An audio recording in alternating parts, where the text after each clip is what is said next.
Good morning, girls. Today we are going to see one of the important topics in research methodology, that is steps in research process.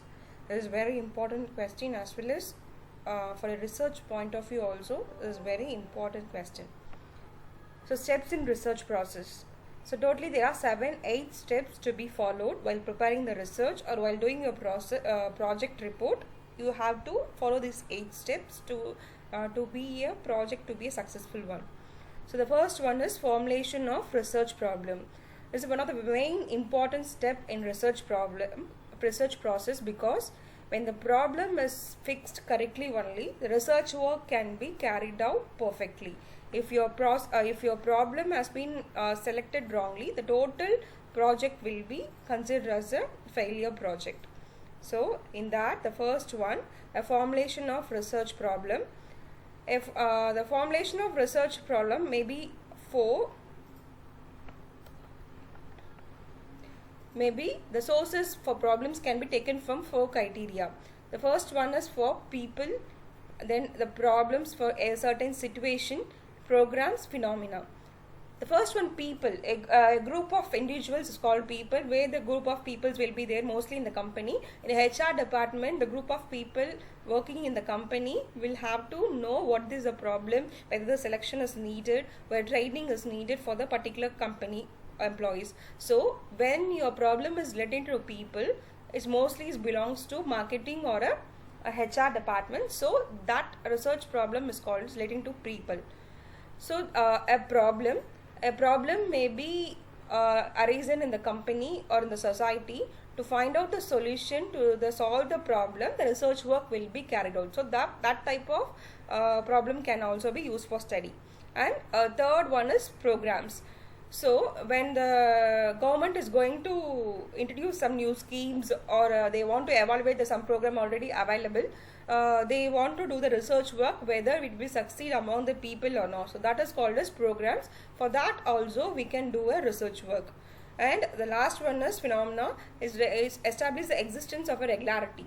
So to study on the economy, mostly this situation will prevail. These are the main 4 sources where we can collect a problem for our research area. And the second, after selecting the problem, next thing is extensive literature review. The literature review is nothing but your primary data or secondary data. So the extensive research work means we have selected a problem. For example, my topic is a training of an employee in a particular organization. So before going to my research, I have to collect a literature. A literature is nothing but already there will be a source of information available regarding the training. It can be a secondary data. A secondary data only will be considered as the literature review. A primary data is where the fresh information can be collected from the public directly. For example, I have to know the attitude of the employee, so I will give a questionnaire to the employees to know the various questions related to the attitudes, to know what the employees are preferring. So that is a primary data. I am making an intention to collect the data. So but secondary data is nothing but the books. The data related to training will be already available, so I can go through that. Not only books, we have to select. So it can't be alone the books available, but it can be also from newspaper, journals, or previous research. Some people would have done the training in some other college, some other companies. So we can collect the data to know what they have told. So research can be perfect only when you collect a more and more literature to know what has been done related to the particular topic. This will help. So these are the things has been done. So I have to do other than this. So you have to choose what are the problem already existence, what are the research has already done. We have to study properly, because then only we can know what has not been done in the.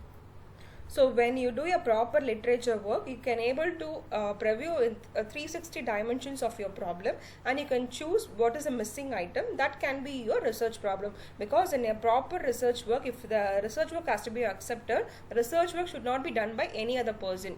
So you have to find out what the others has not done. That thing has to be a research problem. You can't say already existing information as your research problem. So that can be done based on your extensive literature review. The third important point is, third one is developing the objective. So developing the objective, first you have formulated the research problem, and the next you have done the studied all the literature available, and a third one is, so the third one is a research objectives. This objective has to be precious and what you are going to do it in the research. So like a goal of a company or what they are going to do, that has to be precious. It should be a point wise. There are two objectives, a main objectives and sub objectives. A main objective is nothing but your problem will be specified as a main objective, and the sub objective will be to attain the solution to the main objective. What are the things has to be carried out? For example, if I am going to know the customer satisfaction, whether they are satisfied with the product, so that is will be your main objective. The sub objective will be the customer's preference towards the product, customer repurchase, customer satisfaction. So these are the sub headings where it will connect it to customer satisfaction. Whether customer are really interested to buy the product, that can be a sub objective, so that if they are really interested in purchasing the product, it will lead to your main objective where you can find a solution whether the customer are satisfied. So it should not be more than 10 points. It should be, if the main objective will be only 1 point, and the sub objective will be 3 or 4. So for that problem you are going to give a solution. So for if the customer are satisfied, to find if not satisfied, in what way you can improve the company's process to get the customer satisfied. This will be your main objectives. So these are the primary things which has to be done before starting the research. First you have to find the problem, then you have to do extensive research work, that is a research collecting of review of literature, and third one is collection, objectives, where you have to fix the objectives, and the fourth one is raising research questions.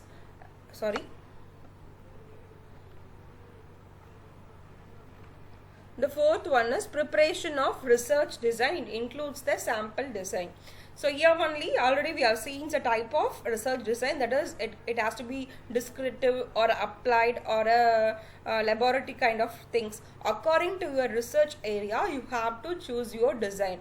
Along with the design you have to choose the what are the types of sample, how we are going to collect the data. This has to be decided. For example, if I am going to collect the study on the company's financial performance. What do you mean of financial performance? Whether the profit of the company has been increased, through what you can study based on the balance sheet available, financial reports and given by the company alone, the finance problem can be analyzed. So this problem can be analyzed only with the help of secondary data. There is no need for primary data, because finance information is need to do the financial data. So but for the customer satisfaction of a marketing and HR information, we are going to collect it by giving the questionnaire.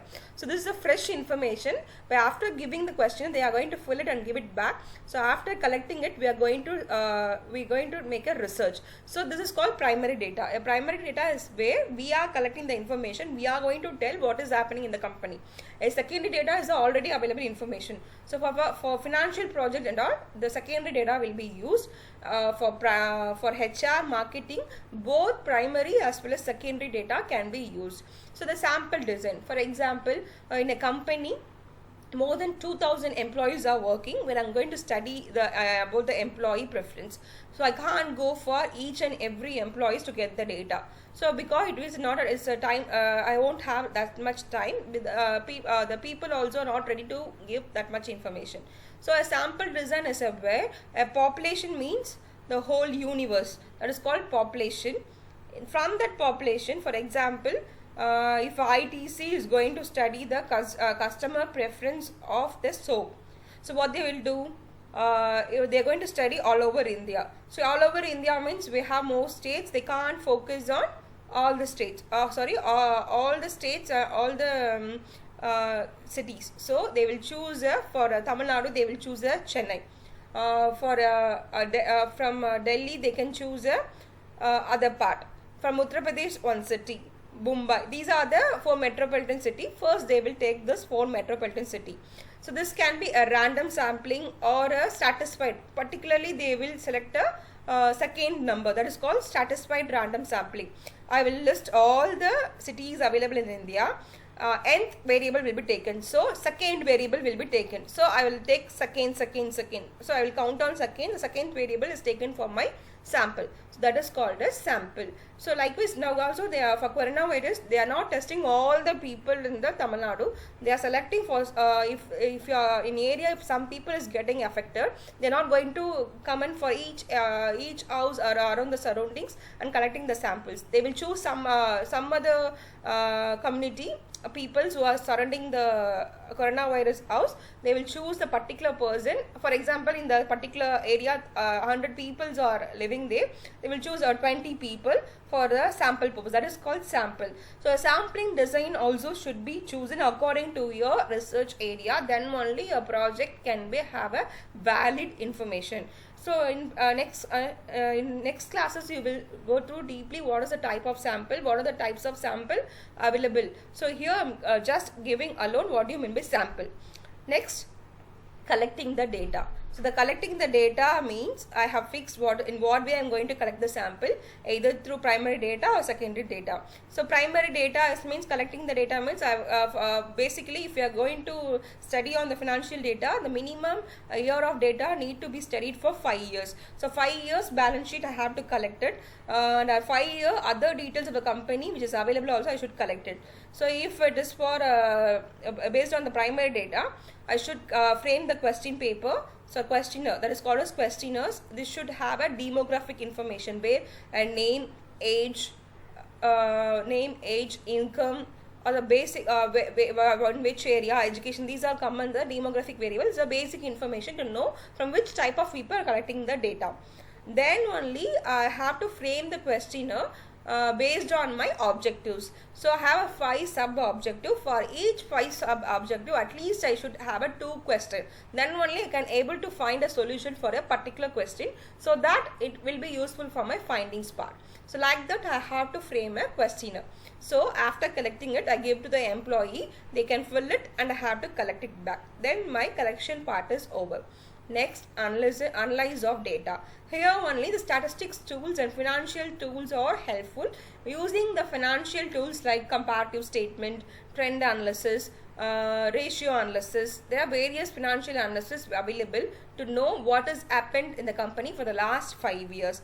If I am using a financial project, I have to do financial data analysis. If I am using a primary data, I have to use a statistical analysis like chi-square or correlation, where to find out what is the relationship between sex and the customer satisfaction, whether male are satisfied more or female are satisfied more. So like that, we have to do it in the analysis part by comparing the demographic variable with the questionnaires we have collected. So that we can, by analyzing, we can able to find out the solution. So now I have done the analysis part. This year only SPS package will helpful to do analysis. It will give a proper and appropriate answer, so that it will useful for the analysis part. The next one is generalization and interpretation of data. I have analyzed my part. I know what has happened. So next one is interpretation, whether what has happened in the company, whether the customer has been satisfied, what made the customer satisfied or what made the customer dissatisfied. So I can able to predict by analyzing of data whether they are satisfied or what has happened in my research area. So I have collected all the information in my project. Last one is a preparation of report.